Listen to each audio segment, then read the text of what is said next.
नेहा, नेहा, अरे जरा मेरी मदद कर दे। नेहा, नेहा, ये लो आपकी चाय।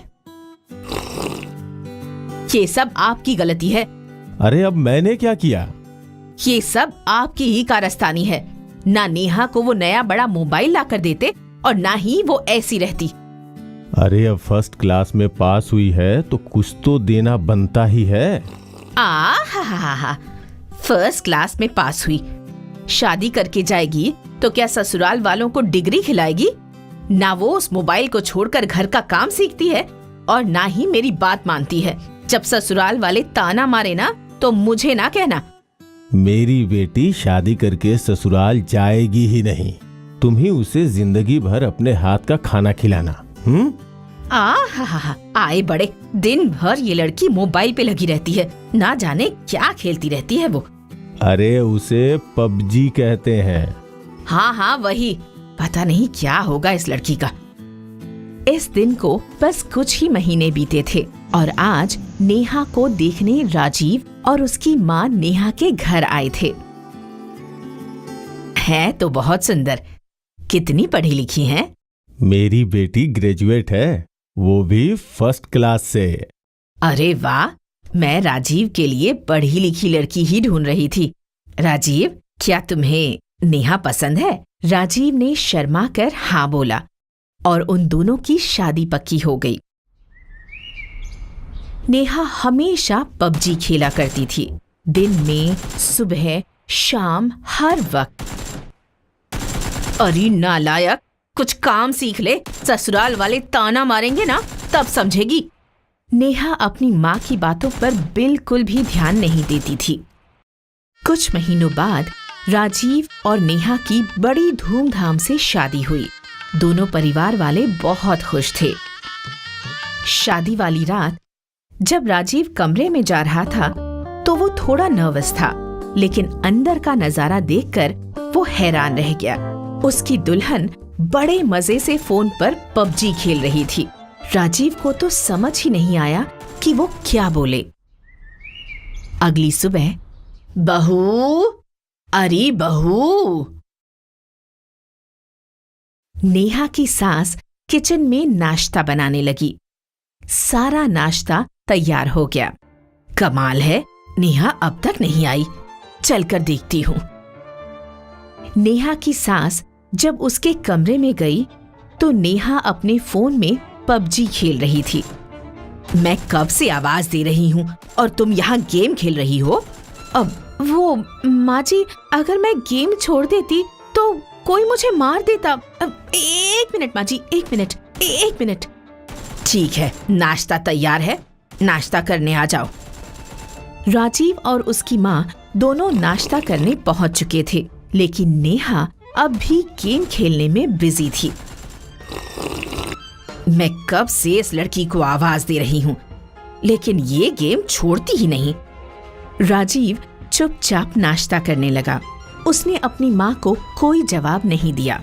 नाश्ता खत्म करके बरखा घर का सारा काम करने लगी। फिर उसने दोपहर का खाना बनाया। बरखा घड़ी की ओर देखती रही। अजीब है, ये लड़की अब तक नहीं आई। और फिर बरखा खाना बनाने में बिजी हो गई। सारा खाना तैयार होने के बाद, राजीव, बेटा राजीव, बहू। राजीव टेबल पर आ गया, लेकिन नेहा वहां नहीं पहुंची। मैं नेहा को बुलाकर लाता हूँ। ठीक है। नेहा, ये क्या, तुम अब तक गेम ही खेल रही हो? माँ तुम्हें कब से आवाज दे रही है? अरे अभी तो कुछ देर पहले शुरू किया है। दोपहर के 1 बज गए हैं और तुम अब भी गेम खेल रही हो। वाह। 1 बज गए? वही मैं बोलूं, मुझे इतनी भूख क्यों लगी है? नेहा ने अपना फोन वहीं रख दिया और राजीव के साथ खाना खाने चली गई। कब से तुम्हें आवाज दे रही हूँ। अब सॉरी, वो मैं गेम खेल रही थी। ठीक है, लेकिन गेम से पेट नहीं भरता। सुबह नाश्ता भी नहीं किया। हाँ, मुझे भूख लगी है। फिर तीनों ने साथ में खाना खाया। अब वापस गेम खेलने मत लग जाना, तुम्हें देखने मेरे रिश्तेदार आ रहे हैं। अब ठीक है माँ जी। नेहा अपने कमरे में गई और फ्रेश होकर उसने कपड़े चेंज कर लिए। अभी लोगों को आने में बहुत समय है, तब तक एक गेम खेल लेती हूँ। और नेहा ने वापस अपना गेम शुरू कर दिया। कुछ देर बाद बरखा उसके कमरे में आई। चलो, सब आ चुके हैं। ठीक है माँ जी। बरखा की सहेलियों ने नेहा को देखा और उसकी तारीफ की। बरखा बहुत खुश थी, लेकिन अगले दिन फिर नेहा पबजी खेलने में मगन हो गई। बहू, बहू, बहू, बरखा इतनी आवाजें लगाया करती थी, लेकिन नेहा उसकी एक ना सुनती। ये सिलसिला कई दिनों तक चलता रहा। राजीव, मैं इसकी गेम की लत से तंग आ गई हूँ। अब मैं क्या बोलूं माँ, मैं भी परेशान हूँ। हमें इसके परिवार वालों से बात करनी चाहिए। हाँ, जैसा आपको ठीक लगे। बरखा ने नेहा के मम्मी पापा को बुलाया और उनसे शिकायतें करने लगी। अब आप ही बताइए कि मैं क्या करूं? मैं इतना चिल्लाती रहती हूं पर ये सुनती ही नहीं, बस अपने पबजी में लगी रहती है। अब वो बहन जी, मुझे अपने बेटे के लिए पढ़ी लिखी बहू चाहिए थी, एक पबजी एडिक्ट नहीं। मेहरबानी कीजिए और इसे ले जाइए। नेहा के माता पिता बहुत शर्मिंदा थे। उन्होंने बरखा को समझाने की बहुत कोशिश की, पर वो एक न मानी। अंत में नेहा को उसके मम्मी पापा के साथ उनके घर जाना ही पड़ा। मैं ना कहती थी, ये ससुराल में नाम खराब करेगी। हाँ, अब मैं लोगों को कैसे मुंह दिखाऊंगा? पर नेहा को इसकी पड़ी नहीं थी। वो अब भी पबजी में बिजी थी।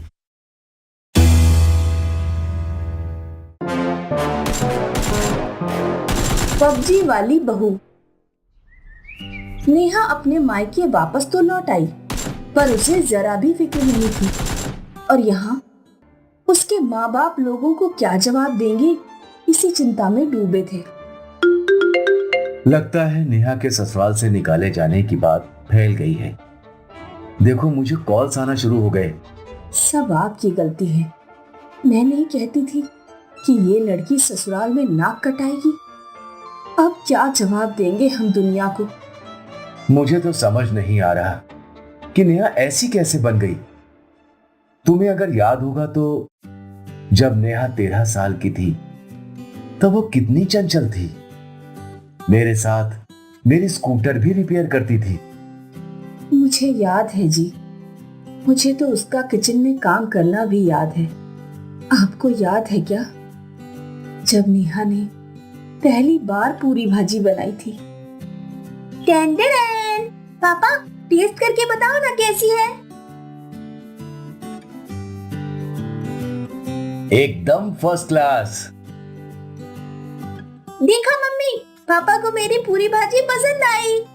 वो तो बस ऐसे ही तेरा मन रखने को कह रहे हैं। तेरी पूरी भाजी इतनी कड़क है कि इसे तोड़ने के लिए हथौड़ा मंगवाना पड़ेगा। नहीं बेटा, देख मैं खा रहा हूं ना।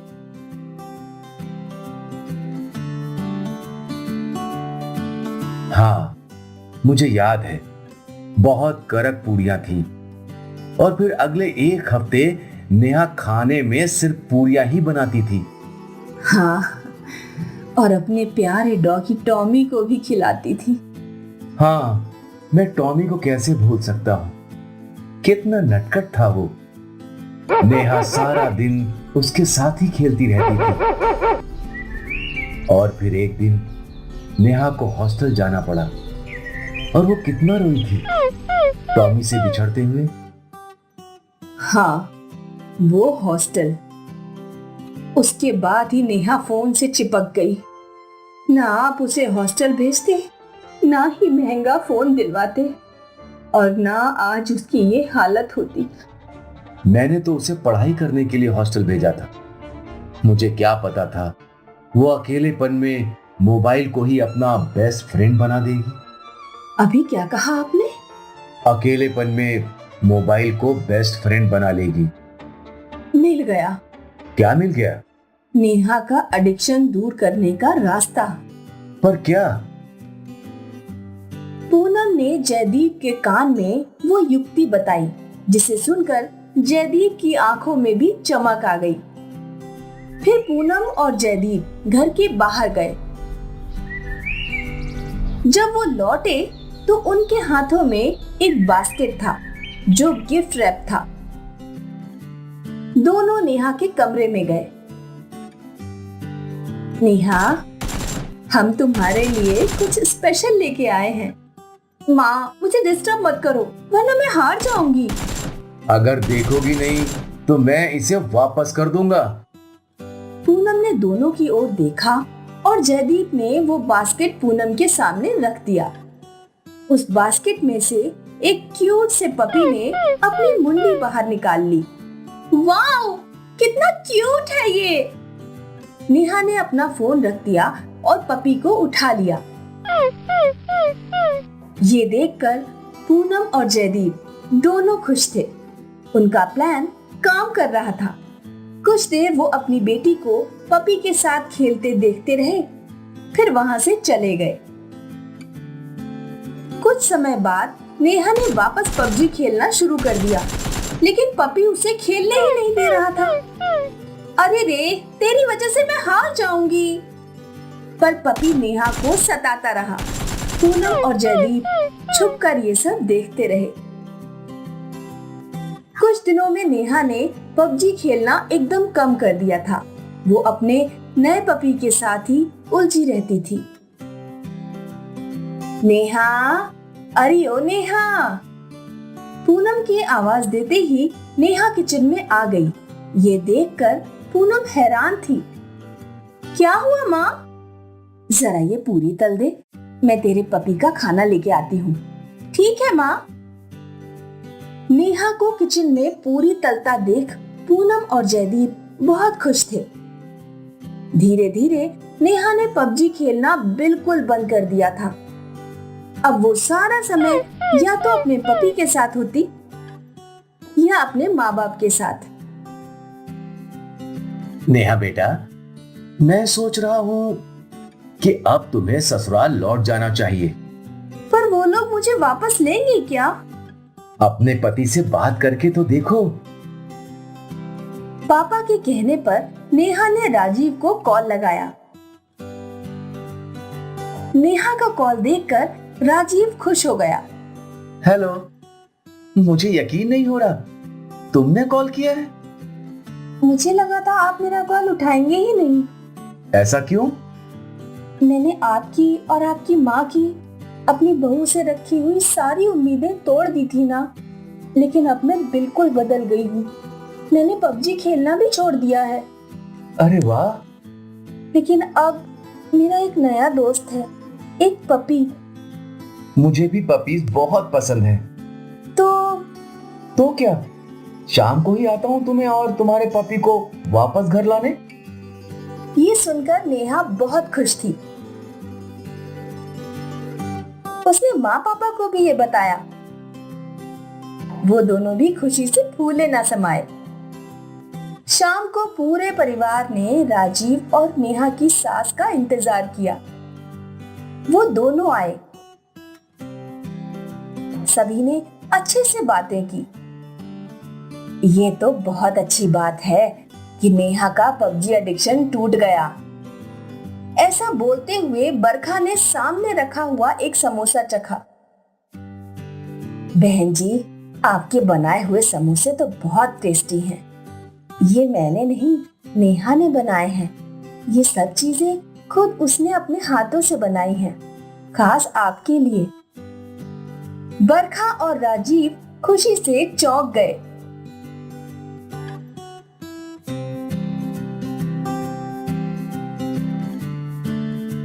और बरखा अपनी होनहार बहू को वापस अपने घर ले आई। इस तरह पूनम और जयदीप ने अपनी बेटी को पबजी के एडिक्शन से बाहर निकाला और उसकी जिंदगी खुशहाल बना दी। नेहा की तरह करोड़ों लोग पबजी एडिक्ट हैं, और इसका मेजर रीजन है उनका अकेलापन।